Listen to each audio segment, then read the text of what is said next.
As semifinais da Copa Sul-Americana e da Libertadores da América estão definidas. Flamengo, Atlético Paranaense e Cruzeiro estiveram em campo no dia de ontem e nesse conteúdo aqui vamos trocar ideias sobre isso, vamos falar sobre o desempenho dos brasileiros e trocar uma ideia sobre a projeção para o futuro. Pois agora vamos ter uma pausa aí dessa competição, dessas competições, para ter Copa do Brasil e Campeonato Brasileiro. Esse aqui é o canal Resenha, então eu peço a você que deixe aquele likezão aí, se inscreva no canal e é nóis. E vamos começar esse vídeo falando do cabuloso, o Cruzeiro, rapaziada, que teve estreia de técnico Fernando Diniz à beira do campo. Como já foi falado pela Júlia aqui, até pegou de surpresa toda a nação celeste. O Fernando Seabra fazia um bom trabalho, fez uma vantagem no primeiro jogo de 2-0 e acabou que o Fernando Diniz meio que só levou com a barriga, né? Até porque se você analisar o time do Cruzeiro que entrou em campo ontem, ainda tem o DNA da equipe do Seabra. Se nós compactarmos o jogo para vocês, é um resumo bem simples, né? Cruzeiro entrou muito bem no primeiro tempo, Caio Jorge abriu o marcador ali aos 11 do primeiro tempo e a equipe do Cruzeiro dominou, o que já era de se imaginar, principalmente porque o Cruzeiro tem jogado bem, independente de alguns resultados não terem acontecido. Só que o porém, galera, é que com 15 minutos do segundo tempo, o Lucas Romero me fez o favor de ser expulso e o jogo que estava muito tranquilo passou a ser um jogo um pouco mais perigoso. Mas como o Cruzeiro fez o 2-0 na ida, rapaziada, e estava jogando com o apoio da sua torcida, administrou a pressão ali do Libertad, que chegou a empatar o jogo com o paraguaio Roque Santa Cruz, quase 10 minutos depois ali do Cruzeiro ter um jogador expulso, mas o jogo terminou por isso mesmo. Algumas jogadas perigosas por parte da equipe paraguaia, mas nada que tirasse a classificação da Raposa. Agora o Cruzeiro enfrenta o Lanús na próxima fase da Sul-Americana. Diga-se de passagem, 2 Brasil e Argentina nesta semifinal da Sul-Americana, que acontece ali na semana da Libertadores, né? Mais ou menos entre os dias 22 e o dia 30 de outubro. E assim, galera, eu acho que é um bom início da equipe do Diniz, tá? Apesar de a equipe, como eu disse pra vocês, não ter o DNA ainda do técnico, que era ali anteriormente técnico do Fluminense, cheguei a assistir muitas partidas do Diniz e vejo que ele é um treinador capacitado para trazer essa Copa para o Cruzeiro e eu acho que o Cruzeiro passando é um dos principais favoritos a faturar a competição sul-americana. Eu arrisco a dizer para vocês, galera, que tirando o fator Brasil e Argentina, tirando a catimba e o emocional, Corinthians e Cruzeiro são muito favoritos a ganhar essa competição.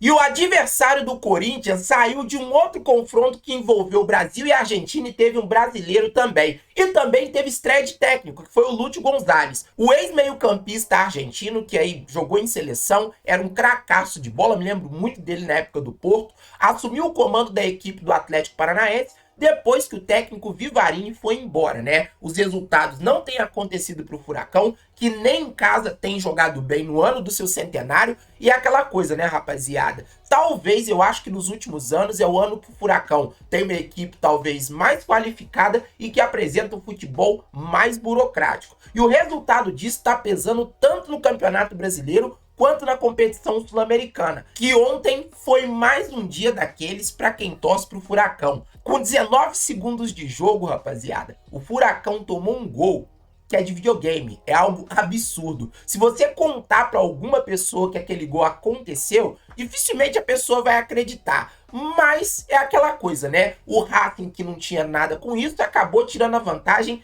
antes do jogo praticamente começar. Aí foi aquele papo, né? O Atlético Paranaense sentiu o gol e acabou ali tomando 3, logo no primeiro tempo. Até que começou a segunda etapa com algumas alterações, mudou o esquema de jogo, o Nicão voltou a vestir a camisa do Atlético, né? O técnico Vivarini tinha barrado o Nicão, que é um dos ídolos ali da torcida do Furacão, e o mesmo fez o golzinho de honra da equipe do Atlético Paranaense, também com 1 minuto de segundo tempo. Só que aquela coisa, né, galera? Você já tá totalmente ali bagunçado, com um esquema de jogo ali que não é o que você talvez tenha treinado como prática, com um técnico novato que, por mais que conheça a equipe, infelizmente não conseguiu ali ter um contato direto com os jogadores e já tava 3-1. E a pressão do Racing só aumentou, porque o Racing já tinha o marcador a seu favor e começou os contra-ataques. E ali, por volta dos 20 minutos do segundo tempo, o Racing conseguiu o quarto gol, que também foi um golaço, e infelizmente o goleirão, se eu não me engano é Kaique, o garoto que estava atuando ali pelo Furacão, também tomou um outro gol que pode ser um pesadelo para a carreira dele também, né? E aquela coisa, né, rapaziada? Ano de centenário e o Furacão não tá bem. Agora o próximo compromisso, rapaziada, não é um compromisso simples. Nesse domingão, o Atlético Paranaense tira a cabeça da competição sul-americana porque foi eliminado e enfrenta nada mais, nada menos que o Flamengo, rapaziada, que também foi eliminado, joga em casa e agora, rapaziada, com o técnico Tite 100% pressionado. Mas antes de a gente falar de Flamengo, calma lá. Já deixa o seu likezão aí e se inscreva no canal para você sempre estar participando da nossa resenha. Até porque na semana que vem nós vamos começar as lives pós-jogo. E eu quero saber de vocês aí como vai ser a equipe de vocês e se a equipe de vocês vai estar nas próximas decisões, que serão da Copa do Brasil. Mas assim, galera, o emparelhamento aí da Sul-Americana ficou dessa maneira que vocês estão vendo. A final da Sul-Americana acontece no próximo dia 23 de novembro, com uma semana de antecedência da final da Libertadores, e temos duas equipes aí no páreo para ir à final em Assunção, que acontece aí no Paraguai, né? Temos Corinthians e Racing do lado da chave e Cruzeiro e Lanús do outro lado da chave. E aí, galera, quem vai à final? Para mim, as equipes brasileiras são extremas favoritas, tá? Eu sempre tenho dito para vocês que com essa diferença financeira de investimento dos campeonatos das Américas, as equipes brasileiras estão muito à frente das equipes argentinas. Então, eu acredito que se as equipes brasileiras conseguirem administrar o emocional, fizerem bons resultados em casa, dificilmente vão ser eliminadas. E já falamos de Sul-Americana e agora vamos ao que interessa, a Libertadores da América. Se você me dissesse que o Flamengo jogaria contra o Peñarol 50 vezes, mesmo jogando fora de casa, eu te falaria que nas 50 vezes eu apostaria no Flamengo como favorito à partida. Mas isso não foi o que aconteceu. O Flamengo, infelizmente para mim, foi eliminado no jogo de ida, quando permitiu que a equipe do Peñarol fizesse 1-0. Ontem foi mais uma daquelas partidas onde o Flamengo foi muito superior, fez até uma partida melhor do que no Maracanã, mas infelizmente o gol, como o Tite havia prometido, não saiu. E aquele elenco estrelado do Flamengo acumula uma eliminação que talvez ela seja muito pesada, pois se a gente parar para analisar a campanha do Flamengo, que talvez sempre entra aí como um grande favorito à competição sul-americana nos últimos anos, ela é muito abaixo do que foi a aposta dos próprios dirigentes e dos próprios torcedores. E após a eliminação, manos, foi aquela coisa, né? Chuva de zoeira, chuva de meme e ainda por cima, torcida jogando pipoca no ônibus do Flamengo. Olha isso aí, ó. A matéria é do GE, o Flamengo chegou de madrugada no Rio, né? Já saiu ali de Montevidéu, aonde fez o jogo, e veio direto para o Rio de Janeiro e foi recepcionado de maneira negativa pela torcida, manos. E aí, você que é flamenguista, o que é que você achou dessa eliminação do Mengão? Até porque eu vou ser muito franco com vocês, rapaziada. Por mais que a janela de transferências ela tenha sido corrida no final, por mais que o Flamengo ali tenha perdido o Pedro, nada justifica uma eliminação para um time que teria ali menos de 100 vezes o investimento que a equipe rubro-negra tem. E isso colocando por baixo, né, meus amigos? Eu tô falando para vocês, independente de clubismo, tá? Colocando mais a situação de fato como ela é. Agora pro Flamengo resta ali o Campeonato Brasileiro e resta também a Copa do Brasil. Se eu fosse ali, talvez, apostar em uma competição que o Flamengo ainda teria alguma chance de fato, seria a Copa do Brasil, né? Pois o Flamengo produz muito, não consegue, de certa forma, equalizar isso em gols e, de fato, sente falta do que talvez seria o melhor jogador do Flamengo na temporada, o Pedro, que não volta nem tão cedo, né? Talvez ali outras estrelas, como o próprio Gabriel Barbosa e o Bruno Henrique, não fazem as temporadas que, digamos, são as mais brilhantes. E assim, galera, no meu entendimento, eu acho que todo ciclo, até vitorioso, ele pode ter um fim. E ele tem que ter um fim, porque ele fica tão desgastante quanto um ciclo de derrota. Então, assim, eu acho que tá na hora de talvez alguns jogadores do Flamengo colocarem o saco na viola e talvez se tocarem que já deu. E até tem uma matéria aqui do GE, meus amigos, muito interessante sobre essa questão da eliminação do Flamengo, que vem aqui, ó, intitulada como Veja os 7 pecados capitais do Flamengo na Libertadores 2024. Eu achei bem interessante a matéria, porque ela explora vários pontos ali durante a temporada, onde o Flamengo poupou jogadores ali contra o Bolívar. Teve a situação da demora na janela de transferências e trazendo jogadores